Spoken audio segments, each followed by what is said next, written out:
خودکشی کرنے والے کو جہنم میں ہمیشہ کا عذاب ملے گا۔ اگر ایسا ہے تو اللہ کیوں ایسے شخص کو عذاب دے گا جسے اذیت کا سامنا کرنا پڑے؟ جس طرح دنیا میں اس کو ڈپریشن ہے، اپنی جان لینا تو بہت مشکل کام ہے، تو لوگ جو جب اپنی جان لیتے ہیں تو وہ کسی نہ کسی طرح کی ڈپریشن میں مبتلا ہوتے ہیں۔ تو آپ کیا کہیں گے اس کے بارے میں؟ بسم اللہ الرحمن الرحیم۔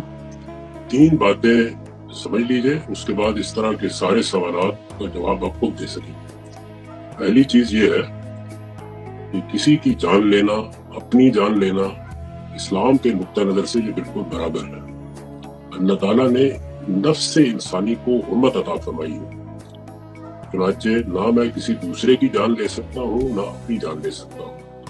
میں اپنی جان لوں یا دوسرے کی جان لوں، یہ قتل کا اقدام ہے، اور قتل کی سزا قرآن مجید میں بہت سخت بیان ہوئی ہے، دنیا میں بھی اور آخرت میں بھی۔ یہ پہلی بات۔ دوسری چیز یہ ہے کہ جب بھی ہم کسی جرم یا گناہ کا ارتکاب کرتے ہیں یا کوئی غلط کام کرتے ہیں تو سزا سے پہلے قرآن مجید میں یہ بتایا ہے کہ یہ دیکھا جائے گا کہ جرم کیسے ہوا اور کن حالات میں ہوا۔ یہ دونوں چیزیں جو اللہ نے ہمیں دنیا میں قانون دیا ہے اس میں بھی دیکھنی چاہیے، اور قیامت میں بھی اللہ تعالیٰ یہ دیکھیں گے۔ چنانچہ کوئی آدمی کسی نفسیاتی مرض میں مبتلا تھا، کسی ڈپریشن کے نتیجے میں کوئی اقدام کر رہا تھا، کسی ذہنی بیماری کے نتیجے میں کر رہا تھا، حالات کے دباؤ میں کر رہا تھا، ماحول کے غلط ترغیبات میں کر رہا تھا، ان میں سے ہر چیز کی رعایت ملے گی۔ اس کو خود قرآن مجید نے بیان کر دیا ہے۔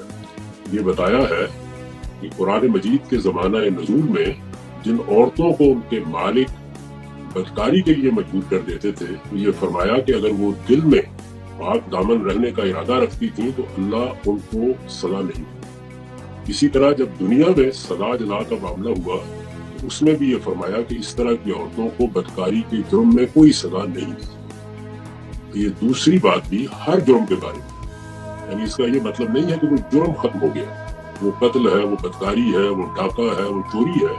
جب بھی کوئی آدمی کسی جرم کا ارتکاب کرے گا تو وہ جرم تو ہو گیا، اور وہ اس کے لیے ایک مجرم کے طور پر اللہ کی عدالت میں پیش بھی ہو جائے گا، لیکن اس کے حالات کیا تھے اس کو رعایت دی جائے گی۔ یہ دوسرا اصول۔ تیسرا یہ ہے کہ رعایت اتنی ہی ملے گی جتنا ایک وہ مجبور ہوا یا دباؤ میں تھا۔